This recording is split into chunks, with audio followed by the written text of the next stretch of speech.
10. The Lobster Quadrille. The Mock Turtle sighed deeply and drew the back of one flapper across his eyes.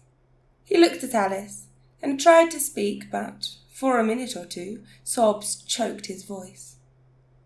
"Same as if he had a bone in his throat," said the Gryphon, and it set to work shaking him and punching him in the back. At last the Mock Turtle recovered his voice, and with tears running down his cheeks, went on again. "You may not have lived much under the sea." "I haven't," said Alice. "Perhaps you were never even introduced to a lobster." Alice began to say, "I once tasted," but checked herself hastily and said, "No, never." "So you have no idea what a delightful thing a lobster quadrille is?"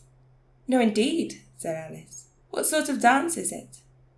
"Why," said the Gryphon, "you first form into a line along the seashore." "2 lines," cried the Mock Turtle. "Seals, turtles, and so on.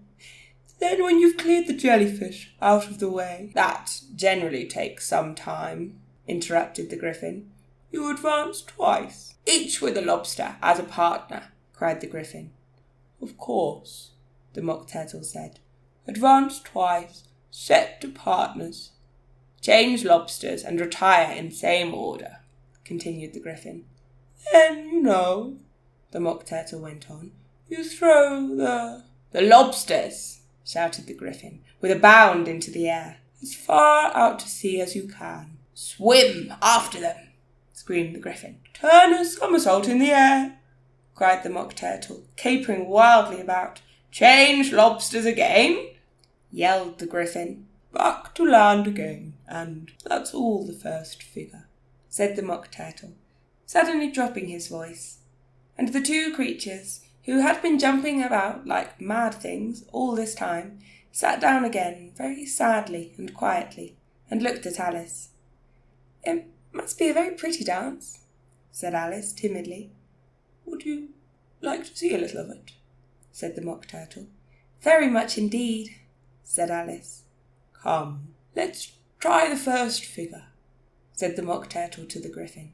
"We can do it without lobsters, you know. Which shall sing?" "Oh, you sing," said the Gryphon. "I've forgotten the words." So they began solemnly dancing round and round Alice, every now and then treading on her toes when they passed too close, and waving their forepaws to mark the time, while the Mock Turtle sang this, very slowly and sadly.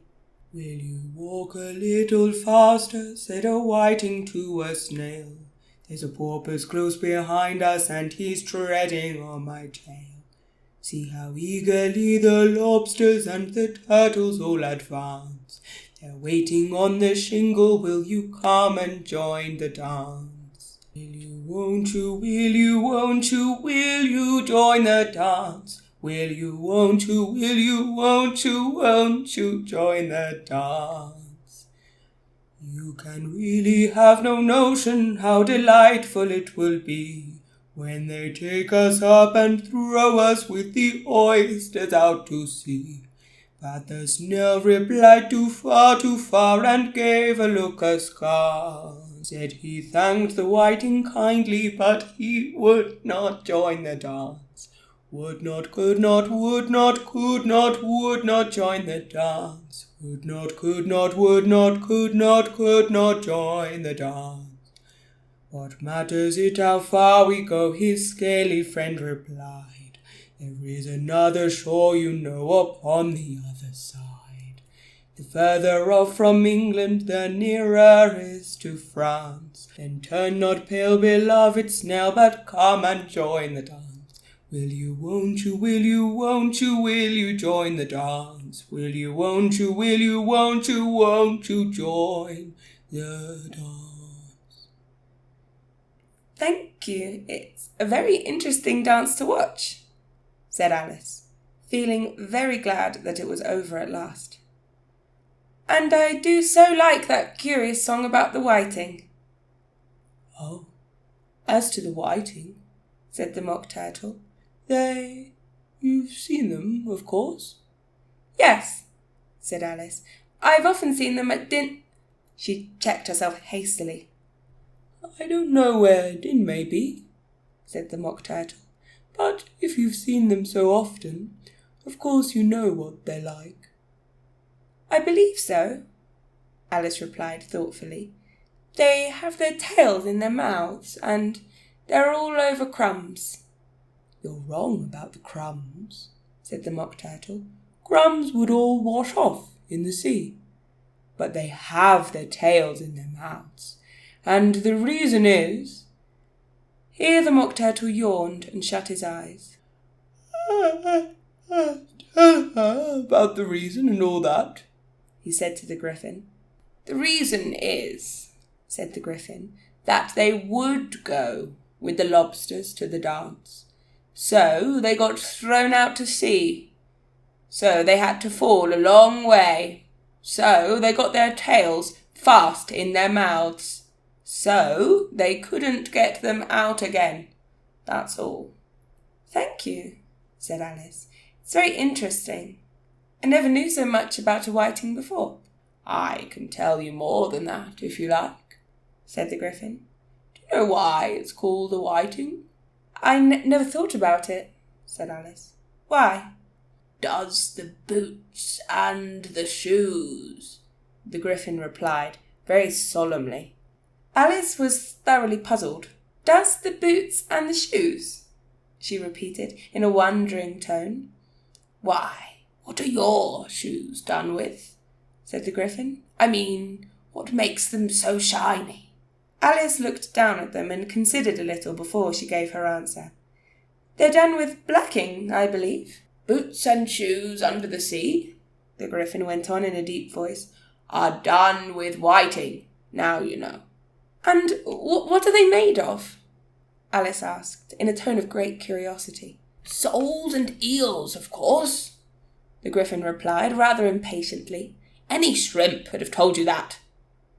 If I'd been the whiting, said Alice, whose thoughts were still running on the song, I'd have said to the porpoise, Keep back, please. We don't want you with us. They were obliged to have him with them, the Mock Turtle said. No wise fish would go anywhere without a porpoise. Wasn't it really? Said Alice in a tone of great surprise. Of course not, said the Mock Turtle.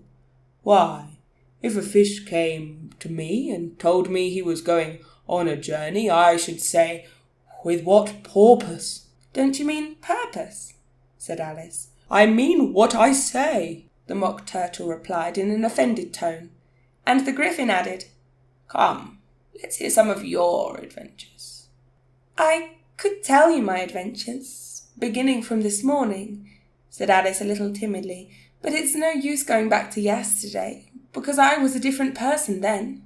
Explain all that, said the Mock Turtle. No, the adventures first. Explanations take such a dreadful time. So Alice began telling them her adventures, from the time when she first saw the White Rabbit. She was a little nervous about it, just at first. The two creatures got so close to her, one on each side, and opened their eyes and mouths so very wide, but she gained courage as she went on. Her listeners were perfectly quiet, till she got to the part about her repeating, You are old, Father William, to the caterpillar, and the words all coming out different. And then the Mock Turtle drew a long breath and said, Oh, that's very curious. It's all about as curious as can be, said the Griffin. It all came out different, the Mock Turtle repeated thoughtfully. I should like to hear her repeat something now. Tell her to begin. He looked at the Griffin as if he thought it had some kind of authority over Alice. Stand up and repeat, 'Tis the voice of the sluggard, said the Griffin. How the creatures order one about and make one repeat lessons, thought Alice. I might as well be at school at once. However, she got up and began to repeat it, but her head was so full of the lobster quadrille that she hardly knew what she was saying, and the words came out very queer indeed. 'Tis the voice of the lobster, I heard him declare, You have baked me too brown, I must sugar my hair. as a duck with its eyelids, so he with his nose trims his belt and his buttons and turns out his toes. When the sands are all dry, he is gay as a lark, and will talk in contemptuous tones of the shark. But when the tide rises and sharks are around, his voice has a timid and tremulous sound. "That's different from what I used to say when I was a child," said the Gryphon. "Well, I never heard it before," said the Mock Turtle, "but it sounds uncommon nonsense." Alice said nothing, as she had sat down with her face in her hands, wondering if anything would ever happen in a natural way again. "I should like to have it explained," said the Mock Turtle. "She can't explain it," hastily said the Gryphon. "Go on with the next verse." "But about his toes," the Mock Turtle persisted. "How could he turn them out with his nose, you know?" "It's the first position in dancing," Alice said, but was dreadfully puzzled by the whole thing and longed to change the subject. "Go on with the next verse," the Gryphon repeated. "It begins, 'I passed by his garden.'" Alice did not dare to disobey, though she felt sure it would all come out wrong, and she went on in a trembling voice. "I passed by his garden and marked with one eye how the owl and the panther were sharing a pie. The panther took pie crust and gravy and meat, while the owl had the dish as its share of the treat. When the pie was all finished, the owl, as a boon, was kindly permitted to pocket the spoon, while the panther received knife and fork with a growl, and concluded the banquet by—" "What is the use of repeating all that stuff?" the Mock Turtle interrupted, "if you don't explain it as you go on. It's by far the most confusing thing I ever heard." "Yes, I think you'd better leave off," said the Gryphon. Alice was only too glad to do so. "Shall we try another figure of the lobster quadrille?" the Gryphon went on. "Or would you like the Mock Turtle to sing you another song?" "Oh, a song, please, if the Mock Turtle would be so kind," Alice replied, so eagerly that the Gryphon said in a rather offended tone, "No accounting for tastes. Sing her turtle soup, will you, old fellow?" The Mock Turtle sighed deeply, and began in a voice choked with sobs to sing this. "Beautiful soup, so rich and green, waiting in a hot tureen. Who such dainties would not stoop? Soup of the evening, beautiful soup. Soup of the evening, beautiful soup. Beautiful soup, beautiful soup. Soup of the evening, beautiful, beautiful soup. Beautiful soup, who cares for fish, game or any other dish? Who would not give all else for two? Pennyworth only of beautiful soup. Pennyworth only of beautiful soup. Beautiful soup, beautiful soup. Soup of the evening, beautiful, beautiful soup." "Chorus again!" cried the Gryphon, and the Mock Turtle had just begun to repeat it when a cry of "The trial's beginning!" was heard in the distance. "Come on!" cried the Gryphon, and taking Alice by the hand, it hurried off without waiting for the end of the song. "What trial is it?"